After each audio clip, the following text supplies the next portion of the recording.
الحمدللہ رب العالمین والصلاة والسلام علی رسول الامین وعلی آلہ وصحبہ اجمعین اما بعد۔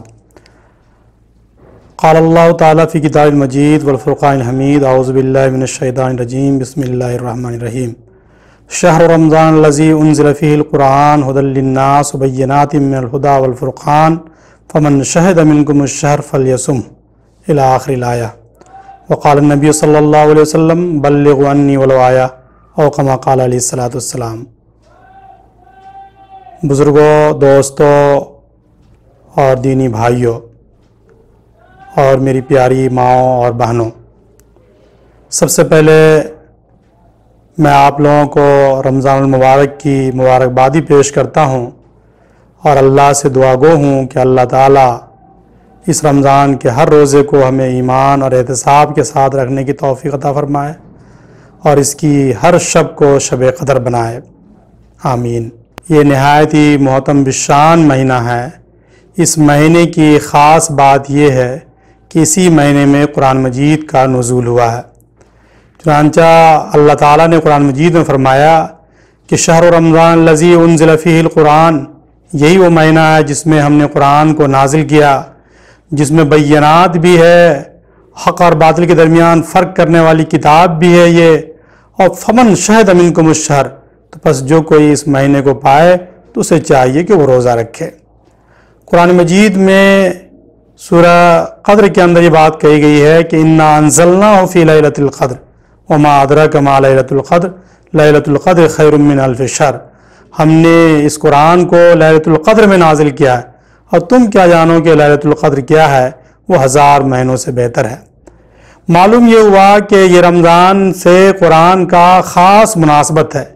پہلی وحی غار حرا میں جو آئی اللہ کے رسول صلی اللہ علیہ وسلم پر اسی مہینے میں آئی، لہٰذا اس رمضان کا جو فائدہ بیان کیا گیا ہے، یا ایھا الذین آمنوا کتب علیکم الصیام کما کتب علی الذین من قبلکم لعلکم تتقون، کہ لوگوں جو ایمان لائے ہو، تمہارے اوپر روزے اسی طرح سے فرض کیے گئے ہیں جس طرح سے پچھلی امتوں پر روزے فرض کیے گئے تھے، شاید کہ تم متقی بن جاؤ۔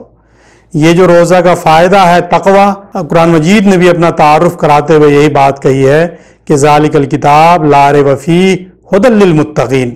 گویا جو قرآن کا مقصد ہے نزول کا، وہی روزہ کا بھی مقصد ہے، یعنی دونوں کا مقصد یہ ہے کہ ہماری زندگی میں، فرد کی زندگی میں، معاشرے کی زندگی میں تقوی جو ہے چلتا پھرتا ہوا نظر آئے۔ چنانچہ آپ دیکھتے ہیں کہ اسی وجہ سے ہر سال اس ماہ رمضان میں حفاظ کرام قرآن مجید کا دور کرتے ہیں، قرآن کی تلاوت کرتے ہیں۔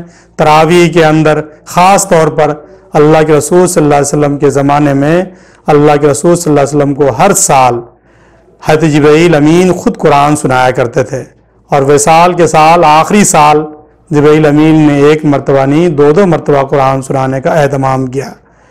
یہ سنت آج بھی ہمارے معاشرے میں جاری ہے۔ روزہ جس طرح سے فرد کا روحانی ارتقاء چاہتا ہے، ملکوتی ارتقاء چاہتا ہے، اسی طرح سے قرآن بھی فرد کا ڈیولپمنٹ چاہتا ہے، ارتقاء چاہتا ہے۔ جس طرح سے روزہ پاکیزہ معاشرہ کی تعمیر کرنا چاہتا ہے، ٹھیک قرآن مجید بھی اسی طرح سے معاشرے کا نقشہ بنا کر کے پیش کرتا ہمارے سامنے۔ لہٰذا جو رمضان کا مقصد ہے، روزے کا مقصد ہے، وہی قرآن کا مقصد ہے۔ روزہ انسان کو جس صبر، جس مواسات اور جس شکر کا پیکر بنانا چاہتا ہے، قرآن اسی صبر اور شکر اور مواسات کے سانچے میں ڈھال کر کے انسان کو پیش کرنا چاہتا ہے۔ روزہ کا حقیقی مقصد یہ بیان کیا گیا ہے وَلِتُكْمِلُوا الْعِدَّةَ وَلِتُكَبِّرُوا اللَّهَ عَلَى مَا هَدَاكُمْ، کہ روزوں کی تکمیل پر جس ہدایت سے اللہ نے تم کو سرفراز کیا ہے، اس پر اللہ کی کبریائی کا اظہار اور اعتراف کرو اور اللہ کا شکر گزار بنو۔ ٹھیک اسی طرح سے قرآن مجید میں اللہ کے رسول صلی اللہ علیہ وسلم کو فرض منصبی کی طرف متوجہ کرتے ہوئے بات کہی گئی ہے کہ قم فانذر وربک فکبر، کیا اللہ کے رسول صلی اللہ علیہ وسلم کو فرمایا گیا کہ اٹھو اور خبردار کرو اور اپنے رب کی بڑائی اور کبریائی کا اعلان کرو۔ رسول اللہ صلی اللہ علیہ وسلم کو حکم دیا گیا کہ آپ لوگوں کا تزکیہ کیجئے۔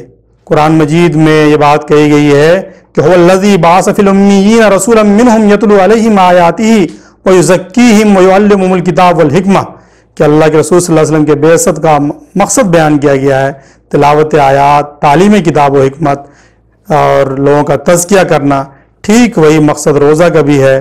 روزہ انسان کو تزکیہ اور تربیت کے پروسیس سے گزارنا چاہتا ہے، لہٰذا قرآن کو نہ رمضان سے الگ کیا جا سکتا ہے اور نہ رمضان کو قرآن سے الگ کر کے دیکھا جا سکتا ہے۔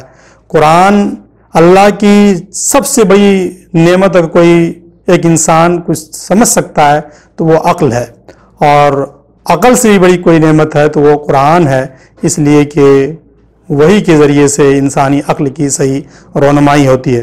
قرآن کا موضوع انسان ہے، اور اس میں انسانیت کے جملہ مسائل کا حل خود اس قرآن کے اندر بیان کیا گیا ہے۔ یہ مکمل کوڈ آف لائف ہے، یہ ہماری زندگی کا نظام العمل ہے، لہٰذا اللہ تعالیٰ نے اس دنیا کو وجود میں لانے کے بعد ایسے ہی نہیں چھوڑ دیا، بلکہ اس کو زندگی گزارنے کا ایک طریقہ بتایا، اس کے لیے گائیڈ لائنز فراہم کیا۔ جس طرح سے کسی کمپنی سے آپ کوئی پروڈکٹ خریدتے ہیں، کیمرہ خریدنا ہو، موبائل خریدنا ہو، تو وہ کمپنی آپ کو اس کے ساتھ ساتھ ایک بک لیٹ دیتی ہے، اسی طرح سے اللہ تعالیٰ نے اس دنیا میں بھیجنے کے بعد ہمیں ایک کتاب دیا ہے، ایک کتاب دی ہے، اور اس کتاب میں زندگی گزارنے کے جملہ طریقے موجود ہیں۔ ضرورت اس بات کی ہے کہ اس کتاب سے ہم استفادہ کریں، لیکن ہم اس کتاب سے استفادہ کیسے کریں گے؟ اس کے لیے پہلی شرط یہ ہے کہ ہمارے اندر آمادگی ہونی چاہیے۔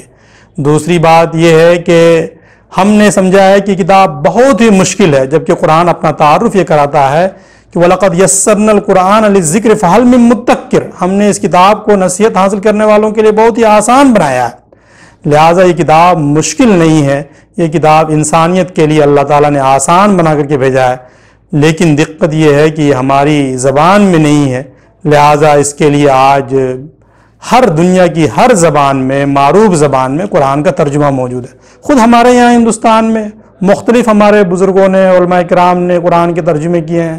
شاہ ولی اللہ محدث دہلوی رحمۃ اللہ علیہ، شاہ رفیع الدین صاحب رحمۃ اللہ علیہ، امام احمد رضا خان، مولانا اشرف علی تھانوی رحمۃ اللہ علیہ، اور مولانا مودودی علی الرحمہ تقی عثمانی رحمۃ اللہ علیہ، مفتی شفیع صاحب، یہ سارے لوگ اگر قرآن کو سمجھ کے پڑھنا نہ ہوتا تو یہ لوگ ترجمہ نہ کرتے۔ یہ اس کا ایک واضح مثال ہے، واضح دلیل ہے۔ یہ کتاب سمجھ کے پڑھنے کے لیے گویا آئی ہے، اور کتاب کو اگر ہم سمجھ کر کے نہیں پڑھتے ہیں تو گویا ہماری مثال اس گدھے کے مانند ہے جن کی پیٹھ پر کتاب لاد دی گئی ہے، اسے معلوم ہی نہیں اس کتاب میں کیا لکھا ہوا، کمثل الحمار یحمل اسفارا۔ تو ایسا نہیں ہونا چاہیے کہ اس کتاب کو جو مقصد نزول ہے وہ اسی وقت سمجھ میں آئے گا جب کہ ہم اس کتاب کو ترجمے کے ساتھ پڑھیں۔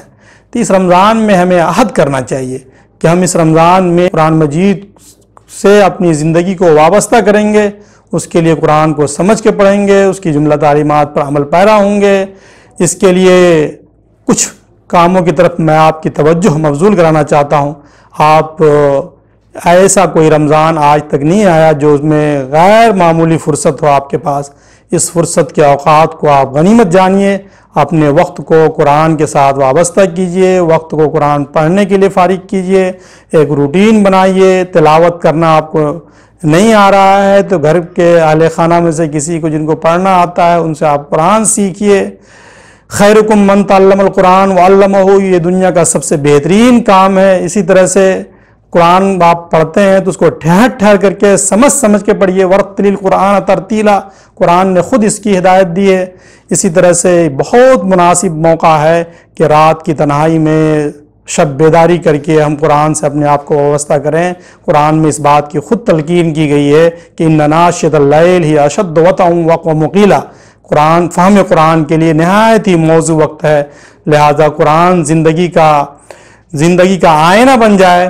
اس قرآن تقدس اور احترام کے ساتھ ساتھ آپ کا بیٹ بک بن جائے، اس کے لیے آپ کو اپنے تئیں کوشش کرنی پڑے گی، اس کے لیے اپنے تئیں منصوبہ بندی کرنی پڑے گی۔ خواتین بھی اپنے اوقات کو فارغ کریں، جس طرح سے مردوں کے لیے قرآن نازل ہوا اسی طرح سے خواتین کے لیے بھی نازل ہوا ہے۔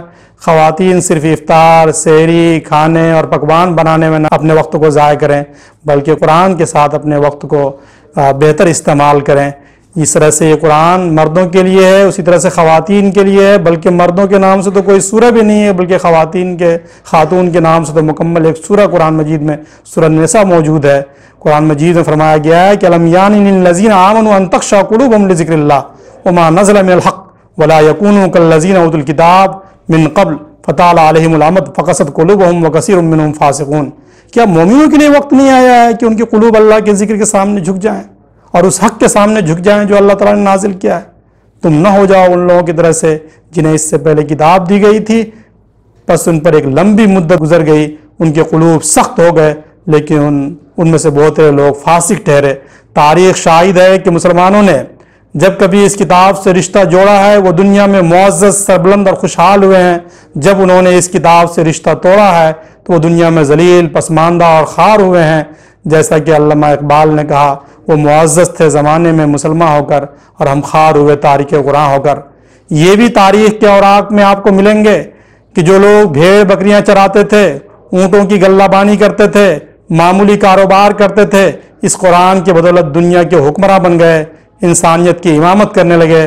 آج ہمارے پاس وہی قرآن ہے لیکن ہماری زندگی میں کوئی تبدیلی نظر نہیں آتی۔ آخر کیا بات ہے؟ اس پر ہمیں اور آپ کو غور کرنا چاہیے۔ نبی کریم صلی اللہ علیہ وسلم قیامت کے دن اللہ کے حضور شکوہ کریں گے، کہیں گے کہ وقال الرسول یا رب ان قومی اتخذوا هذا القرآن مہجورا، کہ اللہ تعالیٰ اے میرے رب، میری امت نے اس قرآن کو چھوڑ دیا تھا۔ یہی نہیں بلکہ قرآن بھی خود ایسے لوگوں کے خلاف گواہی دے گا۔ حدیث میں آتا ہے قرآن مجید روز قیامت تمہارے حق میں گواہی دے گا یا پھر تمہارے خلاف گواہی دے گا۔